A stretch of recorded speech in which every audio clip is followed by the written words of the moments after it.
완벽하게 이번에 조혜주 중앙선관위원 사태도 있었습니다. 100% 다 친정입니다. 공수처장에 대해서 야당에게 비토, 그러니까 거부권을 주겠다고 해놓고 거부하니까 법을 바꿔버렸어요. 네? 그래서 자기들 마음대로 입는 겁니다. 그 공수처자가 지금 저 지경입니다. 1년이 지나도록 단 한 건도 기소도 못하고 100% 이렇게 되고 있는데 그 How Democracies Die라고 하는 책이 있습니다. 그리고 민주주의를 어떻게 죽어가는가라고 하는 책이 한 3, 4년 전에 나왔어요. 그 책에 보면 지금 문재인 정부가 하고 있는 이 방식이 이 민주주의를 죽이는 방식입니다. 전형적인 방식. 오죽하면 진보 정치학자인 최장길 교수가 한국 민주주의의 위기는 촛불 시위로부터 시작.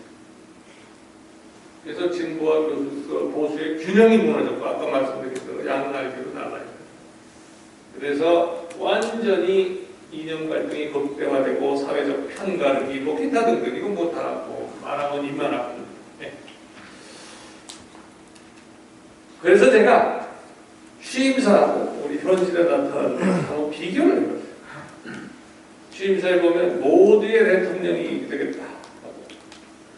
문파들만의 대통령이 됐습니다. 그렇죠?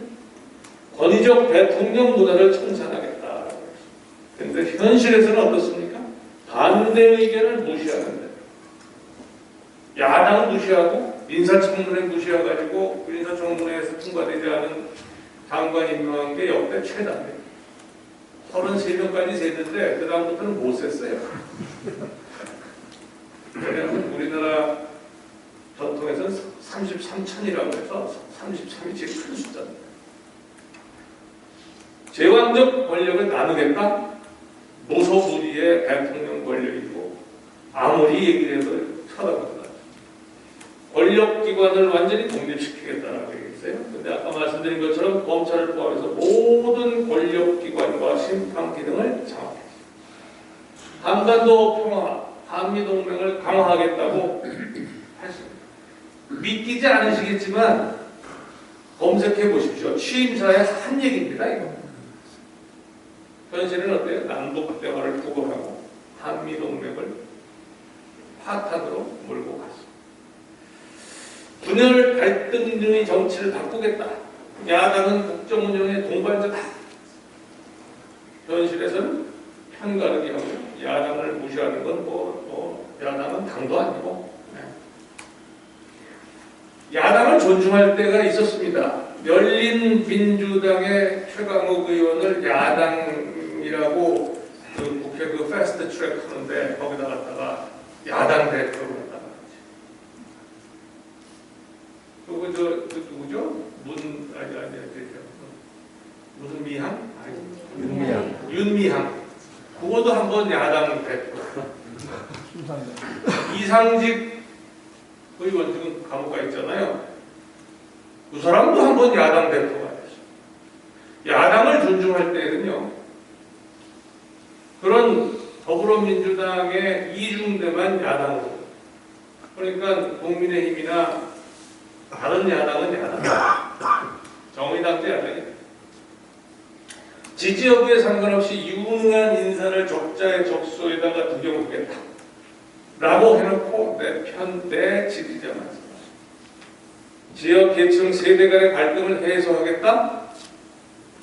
문재인 정부에서 그것처럼 넓어진 갈등이 없습니다. 거기에다가 더 넓어진 거 있죠. 남녀 간의 갈등.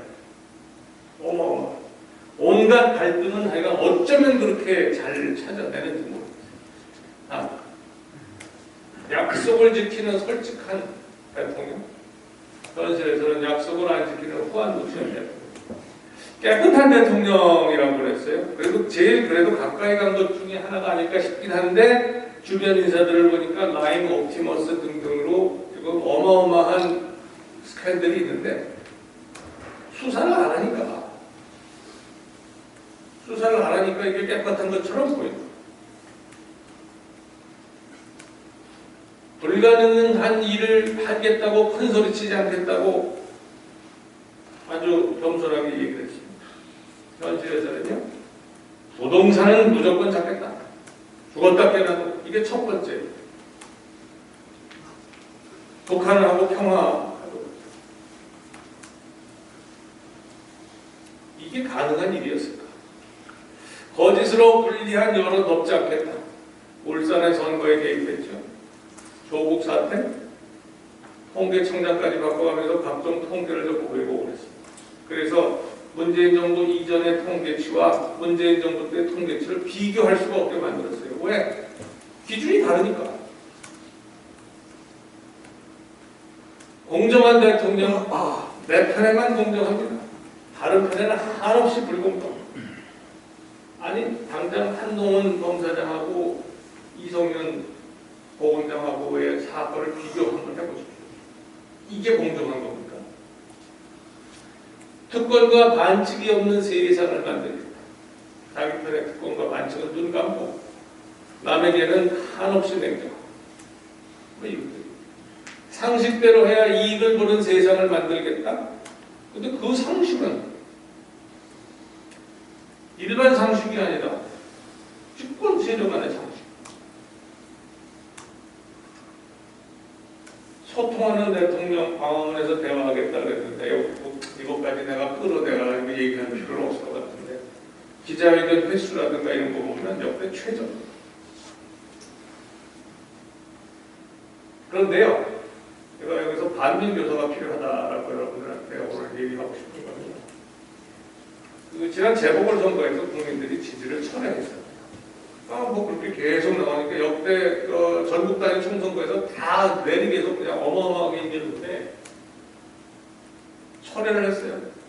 왜 그랬느냐? 뭐 여러 가지 뭐 분석하는 사람들이 하고자 싶은 얘기가 많은데 뭐 사실 기본은 이거예요. 약속을 안 지킨 거죠.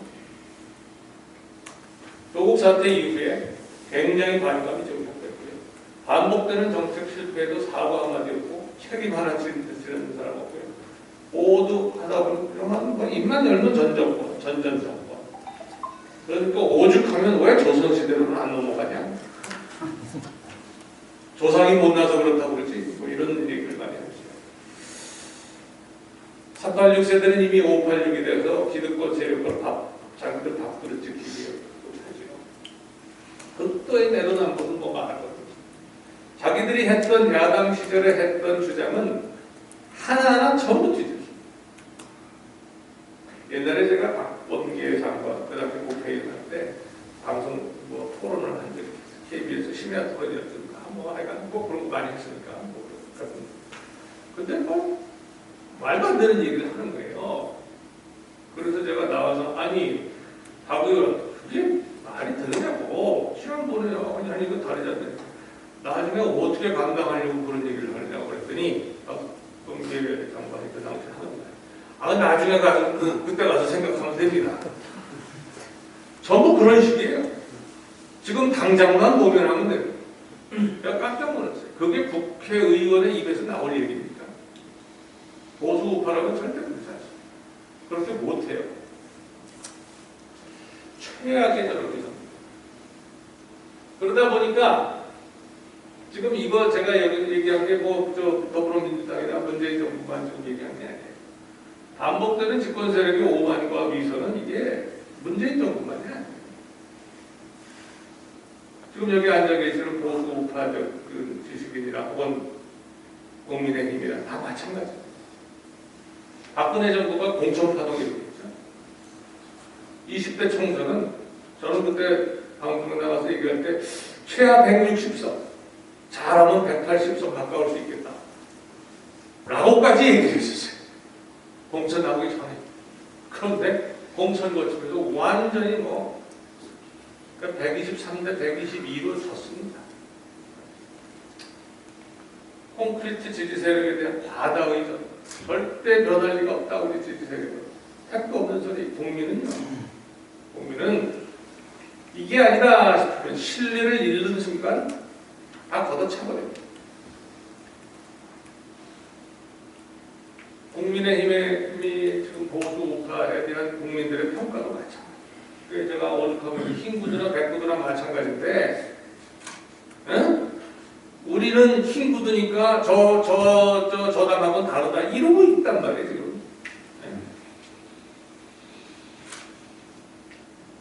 계속 지금까지 상당히 실책에 의존해 왔는데 언제까지 그럴까? 그리고 여기 한마디 더 하면 제가 굉장히 그럽니다. 아니 홍준표 의원이 말이에요. 윤석열 후보 만나가지고 공천대 제가 매일신문에 칼럼을 썼는데 제목을 뭐라고 붙여요? 공천이 왜 거기서 나와? 아니 원팀이 돼가지고 한꺼번에 우리 같이 힘을 합쳐서 대선에 이겨봅시다라고 얘기하는데 거기서 왜 공천이 나옵니까? 공천 얘기라는 게 나왔다 하는 순간 벌써 뭐예요? 개인적인 욕심이죠. 요즘에 보수파는 저 욕심 때문에 벌써 누구누구라고 얘기는 못하겠지만 제가 밖에서 보니까 벌써 욕심들을 내가지고 보궐선거에 또 지방선거에 지금 대선에 지금 이길 수 있을까 없을까 하고 지금 난리인데 그러고 있어요. 이거 보십시오. 만약에 지면 욕심 때문에 지금 네, 다음이요. 네. 이게 끝이라고요? 알겠습니다. 그만하라고. 그래서 제가 오늘 드리고 싶은 말씀은 이게 참 선거는 이겨야 되겠는데 그 욕심이 안철수, 윤석열 이 두 후보에게 똑같이 욕심이 지금 있다면 그러면 대단히 위험해요. 그리고 굉장히 많이 지금 사실은 국민들은 걱정을 합니다. 정권 교체 여론이 이렇게 높은데도 지지율은 그렇게 안 나오잖아요. 지지율 잘 아시다시피. 그걸 경고로 받아들여야 되거든요. 그런데 정권 교체 여론이 높으니까 거기에 또 안주해가지고 틀림없이 정권 교체는 이미 된 거고 그 다음에 보니까 어이구 보궐선거에다가 지방선거에다가 말이에요. 역사에 죄를 짓지 않았으면 좋겠는데 그러니까 여러분들이 갑자기 자리에서 많은 노력을 해주시기를 부탁드리겠습니다. 윤석열이 이뻐서 찍는 국민이 얼마나 될까요? 솔직히 얘기해서. 그런데 정말 이뻐서 찍는다라고 하는 사람들이 많이 나와야 됩니다. 윤석열이 집권을 하면 대한민국은 어떤 미래가 될까요? 라고 하는 것에 우리가 질문을 드리면 국민들의 머릿속에 이미지가 탁 떠올라요. 그래야 대한민국의 미래가 있죠. 이거 너무 많이 했습니다. 오늘 여기까지 하겠습니다. 네.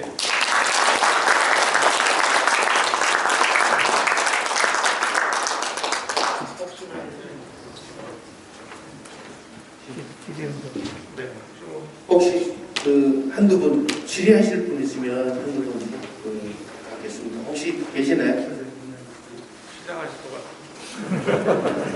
같아요. 시작하셔서 없는 걸로 할까요? 네. 하여튼 우리 공성훈 교수님 귀한 시간 내주셔서 감사하다는 감사합니다. 식사는 8시부터 일단 시작될 거고요.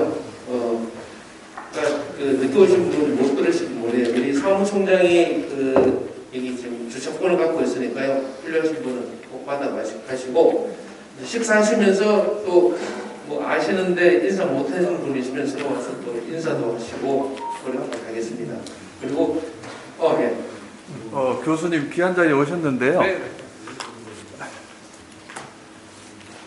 이왕 오신 김에 아마 교수님이 여러모로 이 고양시와 또 연관이 많은 걸로 알고 있는데요. 이 고양시가 그동안에 이제 침체를 눈치 못 하고 있습니다. 그래서 고양시의 발전 그리고 정치인의 또 역할 또 그리고 우리 시민들이 어떤 일을 했으면 좋을지 고양시에 대해서 말씀 한번 부탁드립니다. 네. 그러게요. 이거 숙제를 잘했어야 되는데 제가 숙제 준비를 못했습니다. 근데 제가 글쎄 고양시하고 관련이 있다는 것보다 사실은 여기 옆에 파주에 저희 할아버지 할머니 산소를 모셨었어요. 근데 몇 년, 한 9년 전에 뭐가 제2자유로가 나는 바람에 산이 뚝 잘리고 너무 시끄러워져서 그래서 할 수 없이 다른 곳으로 좀 이장을 해서 모셨습니다. 근데 뭐 동생도 있고 그러니까 여기는 뭐 자주 오죠. 근데 고양시가 제가 본 적이 서울특별시 동대문구 제기동입니다. 그런데 호적 등본을 띄면 제일 먼저 원적 그거 쓰는 거 있었잖아요. 거기 보면 한성시 고양군 뭐 숭인면 제길이 이렇게 고양시가 그렇게 컸습니다. 굉장히 컸고요. 지금 다시 아마 고양시가 역사 이래로 100만 넘었다고 제가 들은 거예요. 110만. 네, 그래서 100만이 넘었고 사실은 100만이 넘으면 광역시다. 근데 이제 고양시는 서울과 경계를 가지고 있으니까 아마 광역시가 될 일은 없을 겁니다만은 그러나 현실적으로 볼 때는 광역시랑 마찬가지죠. 앞으로도 인구가 늘어날 가능성이 상당히 많죠. 서울에서 인구가 많이 이동을 하니까요. 교통시설 굉장히 좋아지고요. 젊은 도시인 것 같아요. 젊은 사람들이 굉장히 그러다 보니 잠재력이 굉장히 많은 것 같습니다. 근데 이건 제가 느끼는 게 맞는지 안 맞는지는 난 모르겠는데 많은 분들이 이제 서울에서 일하고 또 저녁에는 와서 주무시고 이러다 보니까 이게 이 과거에 소위 말해서 신도시가 개발이 되면서의 배드타운적인 그런 성격 뭐 그런 것들을 우리 고향 시민들이 좀 가지고 계신 게 아닌가 그런 생각이 드는 거예요. 그러니까 무슨 얘기냐면 고양시 자체로서의 어떤 정체성보다 서울의 어떤 인접한 것으로서의 어떤 그런 역할이라든가 기능 뭐 여기에 더 초점이 있는 것 같아서 만약에 제가 권해드린다면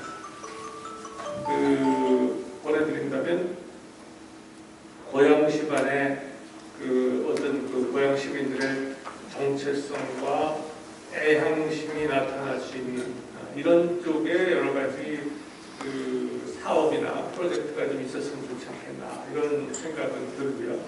그러다 보면 이제 파주하고도 굉장히 연관이 있는 건데 사실은 남북 관계가 어떻게 변할지를 모르고요. 이게 1989년에 베를린 장벽 무너지듯이 어느 날 갑자기 그냥 팍 이루어진단 말이죠. 그렇게 됐을 때에 서해안 중심으로 고양시는 완전히 남북 간의 중간 역할이 되거든요. 그래서 그런 쪽을 조금 더 생각해서 그런 필요가 있겠다라는 생각이 들고요. 그 다음에 제가 이렇게 다니다 보면 고양 파주 쪽에 굉장히 이 볼거리들이 많아요. 볼거리들이 많은데 이 서울 사는 사람들이 경복궁이나 뭐 이 남산 가본 사람 별로 없거든요. 맨날 거기 있으니까 그런 것처럼 고양시에 사시는 분들이 고양시에 뭐가 있고 어떤 이게 말하자면 관광이나 혹은 뭐 이런 자원이 될지 뭐 이런 것에 대해서 잘 인식을 못하시는 경우들이 꽤 있습니다. 그래서 그런 것들을 한번 제3자적 관점에서 이렇게 한번 검토해 보시는 거 이런 것도 좀 좋겠다 이런 생각입니다. 예, 그래서 뭐 이 정도 제가 많이 생각 못했습니다. 미리 숙제를 내주셨으면 제가 여기 질문해 주세요. 교수님, 이거 정말 제가 궁금해서 저도 해결을 못해서 여쭤보는 건데요. 저희가 이제 박근혜 대통령 탄핵당한 다음에 탄핵의 후유증이 얼마나 큰 건지를 알게 됐고, 노무현 전 대통령 이제 자살한 다음에 이 증오의 정치가 계속 이어지는구나. 서로 상대방에 대한 어떤 그런 분노 같은 것들이 그래서 사회통합에 굉장히 반대되는구나 하는 걸 알게 됐는데, 문재인 대통령과 그 주변 분들에 대해서는 많은 사람들이 그 똑같은 분노감을 갖고 있거든요. 정권 바뀌면 울산 부정선거, 옵티머스 라임, 저 그대로 놔둘 수 없다. 그런 분노감 같은 걸 다 갖고 계세요. 근데 저도 사회과학을 하는 사람으로서, 야, 그럼 정권 많이 바뀐다. 그러면 그 두 개, 통합이라는 그런 가치와, 그 다음에 정의가 구현되어야 된다. 그들이 했던 잘못에 대해서 책임을 져야 된다는 이 두 가지 가치를 그럼 어떻게 해결해야 될 것인가. 그런 고민이 정말 들거든요. 뭐 이거야 뭐 나중에 정권이 바뀌면 그 담당자들이 하시겠지만, 그냥 관찰하는 입장에서도 국민 통합이라는 대명제, 그리고 정의 구현이라는 또 다른 명제, 이 두 가지를 어떻게 조화롭게 할 수 있을까, 이런 것들에 대해서 교수님 어떻게 생각하시는지, 이건 정말 저도 고민스러워서 여쭤보는 겁니다. 예.